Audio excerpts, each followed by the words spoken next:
Hello everyone, I am back on the YouTubes to do a quick story time video about the time when I quit my job to go after my dreams. So the journey actually started back in March of 2019. Prior to that, I had always had a dream to become an actor and to focus more so on my creative endeavors. But because of the position that I was in, I was working at a jewelry store, one of the biggest jewelry chains in the at least in the nation as far as I know, and I was always in some kind of management position, and because of that I always had some kind of scheduling requirement that held me back from being able to do anything that I wanted to do outside of work. Fast forward to March of 2019, I was now a store manager at a really nice store in this particular company, and things were going really well for me. And I just remember sitting at my desk and thinking to myself, I could die today and not have done anything that I've wanted to do with my life, and that would suck. That would suck really bad. And at that moment, I began to take down the pictures I had in my office. I began to pack up all my personal items. I knew that I was not going to be at this job much longer, and I began to look for a different job. This particular job, the hours are usually, you get to work at 9 a.m. The store, depending on where you work, the stores could close at 8 or 9, and then you would get home 30 minutes to an hour after you close the store. So I was always coming home late, always frustrated. I just couldn't do it anymore. So I figured the solution to that problem was to try to find a jewelry store, because that's something that I'm good at. I'm good at sales. I'm good at connecting with people, or at least I think I am, to hook onto that emotion of selling jewelry to them. So I was like, I'm going to stick with jewelry. So I found 2 different jewelry stores that had the hours that I was looking for. One was Monday through Friday, 9 to 5, and one was Monday through Saturday, 9 to 6. Neither one of them were too far away from me. I live pretty much right off the highway, so I'm 30 minutes away from Dallas, 30 minutes away from Fort Worth, 20 minutes away from Arlington. Like, I am close to everything. So I went on an interview for both of them and got one of them. And they wound up paying me $1 more than what I was asking for. And they were the one that was Monday through Saturday, 9 to 6. And that was still good, because a lot of the things that I wanted to audition for, their audition times, their rehearsal times started between maybe 6:37. So I was like, okay, that's perfect. Now I get to this job at this new jewelry store, and there's a new manager that's taken over. They actually hired me as an assistant manager, and they hired this other person as a store manager. So we're both new to this whole store. I was hired by a totally different person, and the new store manager had never met me before. So I get there, and the district manager is there. So the store manager, let's call him Ted. He's friendly, he's nice, he's welcoming. And as soon as the district manager leaves, you can tell when somebody's kind of threatened by you. He just was rude. He didn't want me to do anything. He didn't want to listen to any of my suggestions. So when I took a step back and I was like, okay, well, is there anything I can improve on? What do you think? And he would kind of look at me with an attitude and be like, what do you think? And I'm like, okay, boss. All right. So it was just really unprofessional. There was a lot of jokes about sex. There was a lot of jokes about race, just stuff that should not be talked about in a work setting. And I also noticed that even though this place had certain hours, you would basically have to sell one of your kidneys before you could get a day off. I remember my daughter had a track meet, and I had to fill out all these crazy forms to fax to someone who was literally coming to visit our store all the time, and I could have just asked them. But I got to fill out this form, and they may or may not do it. And I was getting bullied and made fun of because I shared that I had written books, and just in conversation, when you're getting to know people, you talk about things you've done, they talk about things they've done. And they're like, oh, well, you're not famous, so it doesn't matter yet. It doesn't, just really being jerks to me. And it was really frustrating. And my boss was being rude to me and making fun of me. And I remember getting to the point where I went home and I prayed. And it was on June 12th. I sat on my couch, I can't talk. I sat on my couch and I prayed, and I was just like, God, I cannot take this anymore. Like, I cannot go back to that place anymore because they're just ruthless. Like, I need help. And then I went for a walk and I come back in and I cry and I feel a little bit better. The next day I go to work and they call me into the office and they say, you're not a good fit, so we're going to let you go. And I was like, not a good fit? I was number 2 in sales in that store.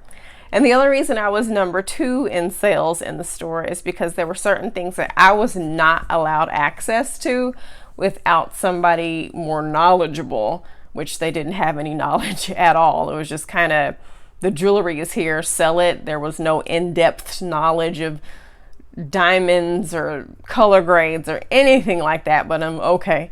So there were things that I didn't have access to. So those sales were either split or taken over by another sales associate. But I definitely sold a lot while I was there. Once I left, I began to realize that, yeah, I didn't fit there because I wasn't an asshole like everybody else. I wasn't willing to talk about inappropriate things at work. I wasn't willing to make fun of people's races or accept hearing jokes about women. My boss would joke about plus size women, and one person would joke about black people, and certain customers look suspicious. It was just not a good environment to be in at all. So it was a blessing that the next day after I sat down and said that prayer, that I was let go from that job. Now, because I left the job prior to that in good standing, I have 2 kids. I need to work. I don't have time to mull over things. I decided to go back to another sector of that company. I couldn't go back to my old position because that was already taken, and the district manager was really bitter. How dare I leave her? She really was not that nice. So I left that position. I left that situation and went to another branch of the company. I just kind of walked into it. Everything worked out perfectly. Literally that day, I got let go at, I think it was 10:30 a.m. And I met with the district manager at this other place at like 1, and he moved me along to the next process at 1:30. And I think because of paperwork and the rehire process, it took like 2 weeks and I was back working again. I get to this new job and I discovered another gig, and I'm not going to say what it is because I don't want anybody commenting or saying that I've heard bad things about. Just no, we're going to keep that to myself.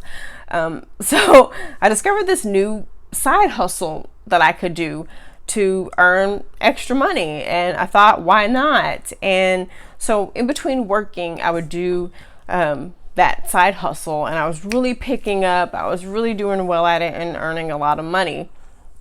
So I get to this job, and the manager that hired me wound up leaving because there was all kinds of crazy stuff and investigation being done on him.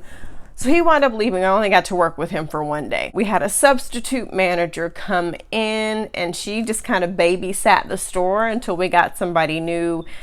She was actually offered to take over the store, but she had boyfriend issues and just wanted to clear her mind and get away and go back home. So we got a new manager in. And during the course of that time, I kind of felt this urge to just leave this type of job altogether and to take on this side hustle full time. And I just didn't want to do it because I have faith, but not that kind of faith. That's a big leap of faith, especially being a single mom with 2 kids. To depend on something like that is really not that dependable and still kind of new. And I'm like, what if this happens? What if that happens? So I need a plan before I can leave and just, take crazy leaps like that. So I'm just like, okay, God, if I'm supposed to leave this job to do this gig full time, give me a sign. And we get this new manager in, and I just felt it when I first met him. Our district manager was there with him to get him acclimated to the store. So I meet this new manager. We're going to call him Don. I'm going to meet this new manager, Don. I walk in. He has to open the gate to let me into the store. And he just looks at me up and down. And I'm like, oh, okay. It's going to be trouble. So we hit it off. Everything's fine while the district manager is there. But then the district manager leaves, and that's when the trouble happens. The guy will come to work and decide not to talk to me all day. He'll be really short with me and cut me off. He will hound me about certain things.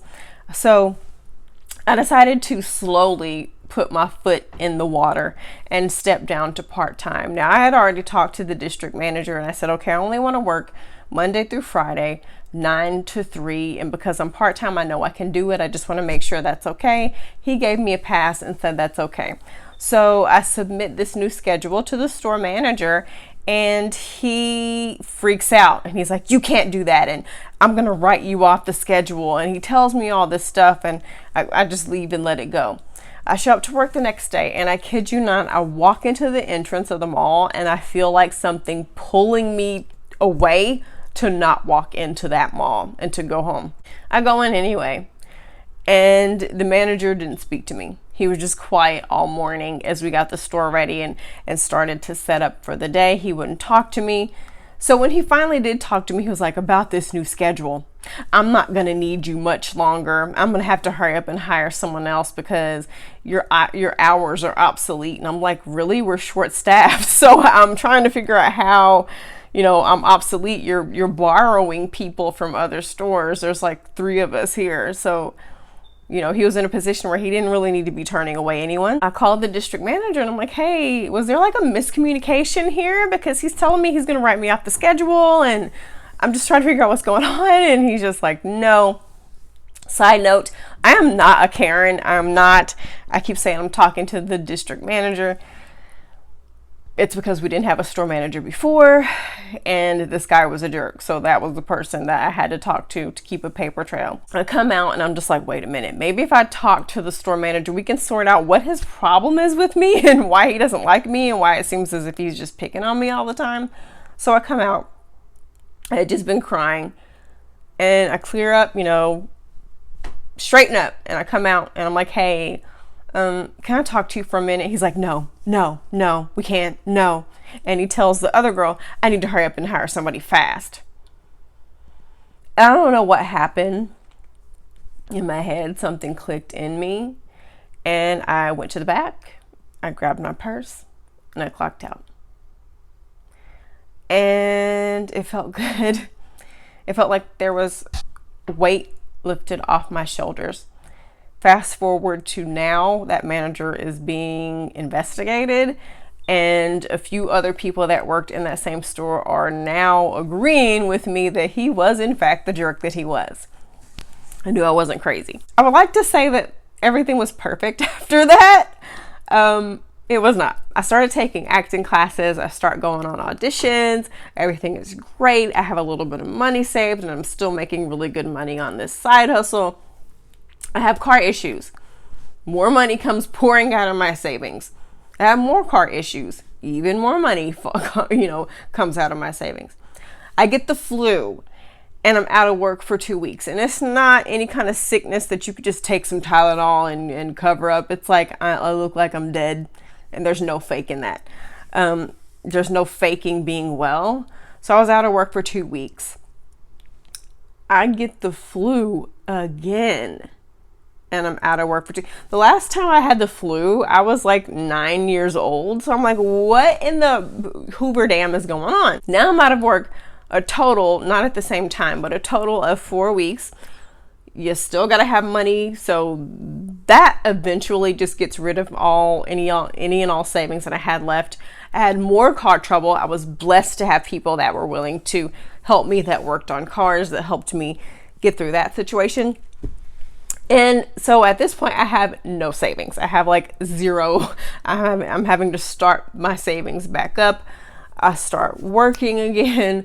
My car is going smoothly. Life is good. Every time I make some money, I'm putting some money into my savings account. Everything looks like it's going pretty darn good. I'm getting back on track. And then I get into a car accident. That was very recently. It was the end of last month. I got into a car accident, and because of the fact that it happened during this whole coronavirus pandemic, the world was at a standstill. The police report took, I think it was like 2 weeks before it became ready, because the police station was working on a skeleton crew because people were on leave and they were inundated and they were waiting on this person and that person. And then once we got the police report, which was available on a Thursday, then it was Good Friday, and then Saturday, and then Sunday. So it took a full 2 weeks before anything got done. When you're out of work for 2 weeks, any savings you have up at that point is gone. So I'm just like, oh my gosh, what in the world is happening? Thanks to some amazing people in my life, I was able to make it through that time and still pay my bills and get things I needed for myself and for my kids. I would not have made it without any of those people. So insurance company, this, that, I have, going through that whole situation. I'm able to work again 3 weeks later. So I say all that to say that if you have a dream in your heart, there's never going to be the perfect time to do it. You can save all the money in the world and stuff could happen to get rid of all of that. And I've really been, I was really tested during that time, because I'm like, okay, seeing as how all this stuff happened and my money has been depleted, do I go running back to a regular job with my tail between my legs, or do I keep on pushing? Like, what do I do here? And I remember sitting on my bed and I was just thinking to myself, I would rather die. I would rather die than give up on my dream, go back to a normal job for that security. And the irony in all this is that all those secure jobs were shut down because of the pandemic. So I would have been out of work anyway during this time. So there really is no job security.